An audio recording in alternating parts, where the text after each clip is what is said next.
Psalm 82:8 says that God will inherit the nations. Can I ask you guys a question? You guys ready? If God already owns creation, how can He inherit the nations if the nations are... You understand my question, folks?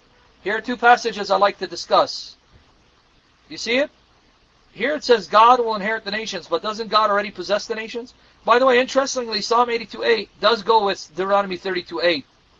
If you guys pay attention and read carefully, Psalm 82:8 goes perfectly, dovetails perfectly with Deuteronomy 32:8. So my question to you guys, how can God inherit something He already owns? He's going to inherit the nations. Doesn't He own them? Now, by the way, here's another passage that goes with this one. Speaking of Yahweh's anointed king, the king whom Yahweh anoints, who becomes His son at His coronation when He takes the throne to rule on God's behalf in Zion. What does God say to the anointed king? Psalm 2, verses 6 to 8. Psalm 2, verses 6 to 8, specifically verse 8. Carol, pay attention to this one. Remember, Psalm 82:8 says, God shall inherit the nations. Psalm 2, verses 6 to 8 says this about the anointed king. As for me, I have set my king on Zion, my holy hill, meaning in Jerusalem, the earthly Jerusalem. I will tell of the decree. Yahweh said to me, you are my son, today I have begotten you. Excellent translation. Verse 8. Ask of me, I will make the nations your heritage, and the ends of the earth your possession. The word heritage, same thing as inheritance. Now notice, God is telling the anointed king, the nations will be your inheritance. But Psalm 82:8 says, the nation shall be Yahweh's inheritance. Are you with me there, guys? Do you see it? Psalm 2:8, Psalm 82:8. Psalm 2:8, the anointed king, whom God adopts as His son, will be given the nations as His inheritance. Yep, He is a king on the throne of David.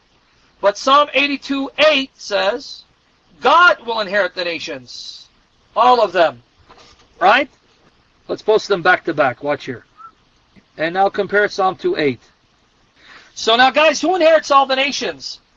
Who inherits all the nations? Can you tell me? Carol, doesn't say Jesus. Go with the text. You're inserting words in those passages. Elohim, God, right?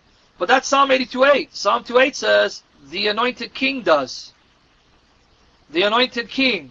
So is it God or the anointed king? See, these are the passages I want to unpack and study in depth by the grace of God. Okay, now here's another one.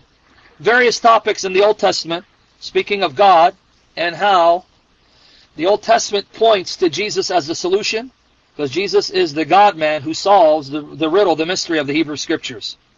Okay, now, let me give you another one. You guys ready for another one that I want to discuss? All of these are related in some sense.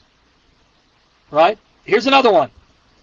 How many kings will God raise up to rule over Israel and the nations? Not just Israel, but the nations. How many kings will there be? How many shepherds? Let's go to Ezekiel 37, 22 to 25. Ezekiel 37, 22 to 25.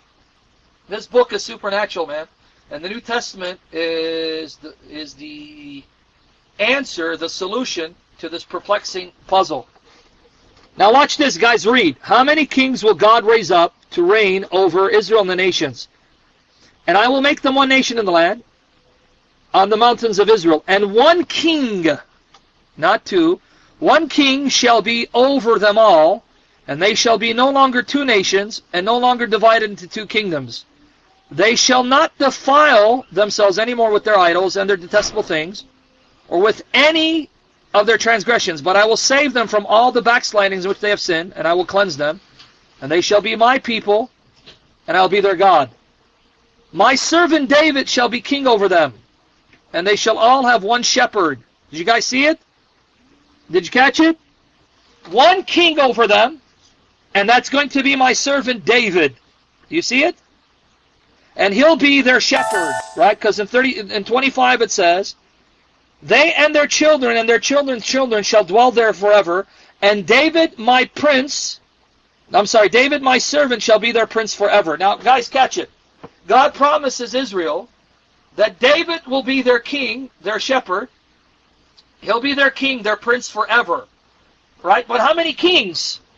Well, someone can tell you, Millie, God is going to resurrect David at the end. Isn't David going to be resurrected with Abraham, Isaac, and Jacob? Won't he be resurrected? So, how do you know that it's not referring to David actually being resurrected physically to reign over Israel forever? See, someone could tell you that. Now, I agree with you. The term David here is not David himself, but the son of David, whom David typifies, because Scripture does call the coming king David. That's one of his names. But for my point right now, it doesn't matter whether you think it's actually David or this is referring to the son of David, because David typifies him, points to him, and in that sense, the coming king, who's from the line of David, he too is called David, because David foreshadows him. Okay, now, how many kings will reign over Israel forever? And by extension, over the nations? How many? One, right? Okay. And that king is who, according to Ezekiel? According to Ezekiel, that king is who? David. Right? Millie gets it. You guys got it. Amen. But now we have a problem. Let's go to Zechariah 14, verse 9. Zechariah 14, verse 9. Zechariah 14, verse 9. And Yahweh will be king over all the earth, and on that day Yahweh will be one, and his name one. Who will be king over all the earth? Yahweh, the Lord. And he will be one, and his name one. So if there's going to be one king, and Yahweh will be king over all the earth, then how can David be the one king if Yahweh's going to be the one king? In fact, Zechariah 14, 16 to 17. Zechariah 14, 16 to 17, if you don't mind posting that. When Yahweh comes to the earth, he's going to personally rule from Jerusalem. He will physically come down and reign in Jerusalem. How do I know? Zechariah 14, 16 to 17. Then everyone who survives of all the nations that have come against Jerusalem, shall go up year after year to worship the King, Yahweh of hosts, and to keep the Feast of Booths. So the nations have to send representatives to worship him. Where? In Jerusalem, because that's where Yahweh's going to come. So physically, he's going to be in the earth, and he's going to be reigning from Jerusalem itself as the only king. And if any of the families of the earth do not go up to Jerusalem to worship the King, Yahweh of hosts, there will be no rain on them. Do you see how this works? There's going to be only one king, one shepherd, that's David, who will rule over Israel forever. But Zechariah says Yahweh will come, and he'll be the king of the earth, and all the nations must come and visit him and worship him in Jerusalem. The other thing, Psalm 268 says that God's anointed king will receive all the nations as his inheritance.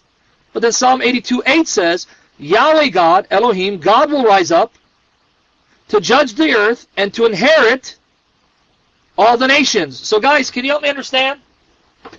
Who's actually going to inherit all the nations? Who's going to be the one king over all the earth, reigning from Jerusalem, ruling from Jerusalem? The anointed king, who's David? Or God? From these Old Testament texts, what is the answer? One king only, one shepherd forever. Says David in Ezekiel 37, 24, 25. Zechariah says it's Yahweh God. And Psalm 2 says the anointed king in Jerusalem from Zion will receive the nations as his inheritance. But Psalm 82:8 says God will receive the nations as his inheritance. So how do we reconcile these passages? Can someone help me? So you're saying the solution is Jesus, right? How is Jesus the solution? If these passages are not contradictory, and these passages are consistent, then the only way to reconcile these passages is that God himself will become a man, will become flesh, but not just any man, he's going to become a son of David. And that's what we find in the New Testament, right? Jesus is God who becomes flesh in order to become a son of David. So in him, he is David and God, who is the one king over all the earth and receives the nations as his inheritance. So he is the solution to this puzzle, right? The answer to this riddle. You see how it works? And that was a quick version. I gave you the quick response to this one. But I want to unpack it and go in depth. But I want to start with Deuteronomy 32:8 first, because it shows that the Old Testament anticipates a man who is God, anticipates God becoming man. And by the way, Ezekiel himself says that God will come and reign from Jerusalem, reign in Jerusalem. You want to see that passage? Ezekiel 43:2-7. Ezekiel 43:2-7. Now that really is confusing. So who's coming to reign as the one king, Ezekiel? David or God? And he says, yeah, David who is God, God who is David. Read here, guys. Read with me. Ezekiel 43, 2-7. Behold, the glory of God, the God of Israel, coming from the east, and the sound of his coming was like the sound of many waters, and the earth shone with his glory.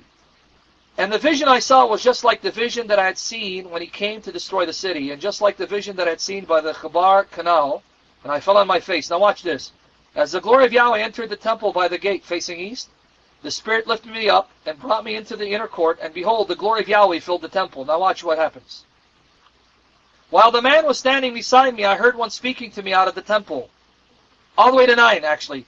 And he said to me, Son of man, this is the place of my throne, and the place of the soles of my feet, where I will dwell in the midst of the people of Israel forever. Did you catch it?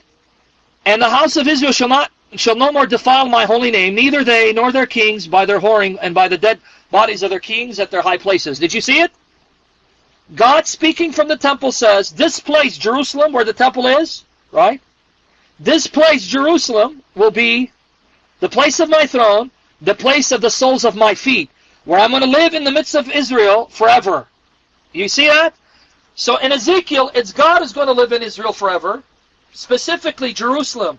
He's going to live in Jerusalem forever with his people, because Jerusalem will be the place of his throne.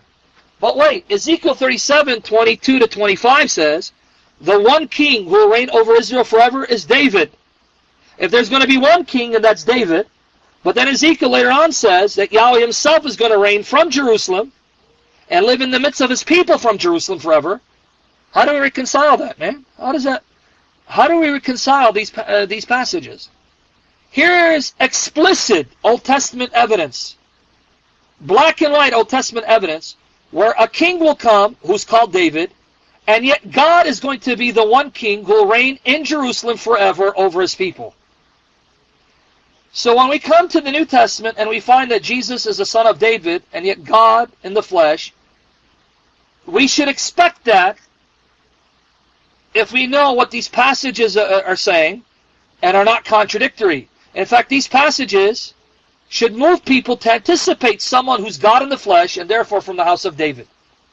And that's exactly what the New Testament unfolds. You see that? Let me give you another one. Jeremiah 3, 16-17. By the way, guys, I'm not even teaching yet, believe it or not. Jeremiah 3, 16-17. Guys, watch what Yahweh says again.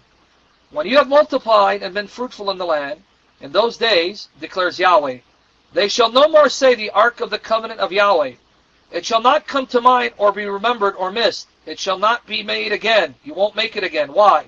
Why won't God allow them to make the ark of the covenant? Here's why. At that time, Jerusalem shall be called the throne of Yahweh, and all nations shall gather to it. Remember, all nations shall be your inheritance.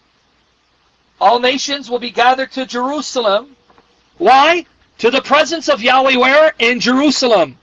And they shall no more stumbly follow their own evil heart. Do you see it? Jeremiah, Ezekiel, and Zechariah all confirm God himself will come to live in Jerusalem. Visibly, right? Come to Jerusalem and live in Jerusalem forever, reigning over the nations as king, and he expects all the nations to come and visit him in Jerusalem. That's what Jeremiah 3:17 said. That's what Zechariah 14:16-17 says. God himself will be there, right? And the city will be his throne. You see that? But now, you know what's really confusing? Jeremiah 30, verses 8-9. Let's 8 and 9. I was going to say verse 9, but let's go 8 and 9. And it shall come to pass in that day, declares Yahweh of hosts, that I will break his yoke from off your neck, this wicked tyrant king. I'll burst your bonds, and foreigners shall no more make a servant of him. But they shall serve Yahweh their God, and David their king, whom I'll raise up for them. Did you catch it? Same book of Jeremiah says, God will raise up David to be their king. But wait, Ezekiel says, there's only going to be one king over the earth, ruling over Israel. Right? And that will be David. But then Zechariah 14 says, Yahweh will come to be the king over all the earth, and he will be one, and his name one. And all the nations that survive will have to come and visit Yahweh in Jerusalem to worship the king, Yahweh of hosts. And that Ezekiel 43 says, Yahweh will reign in Jerusalem as he dwells in the midst of his people, because that's the place of his throne. Jeremiah 3 says Yahweh will be there in Jerusalem, because his throne will be there, and the nations will come to see Yahweh. Right? But here it's David their king. You see it? So if there's only one king, and that's David their king, but then Yahweh will be their king, king over all the earth, reigning from Jerusalem. What's going on here? Let me show you what's going on. Jeremiah gives you the answer to this perplexing mystery. What seems to be a contradiction. Jeremiah 23, 5-6. Jeremiah 23, 5-6. Here's the mystery. This one who's called David their king, whom God will raise up, whom they will have to serve the way they serve Yahweh, is not David himself, but one who comes from the line of David, whom David typifies and points to. Watch. Behold, the days are coming, declares Yahweh, when I will raise up for David a righteous branch. Now you see the difference? Jeremiah 30 verse 9 says, I'll raise up David their king. But earlier, and even afterwards, Jeremiah has already told the people that God is not going to raise up David per se, but a branch from David, a descendant from David, right, who will be righteous. And he shall reign as king and deal wisely. So he's the king, and shall execute justice and righteousness in the land. Now watch this. In his days, Judah will be saved, and Israel will dwell securely.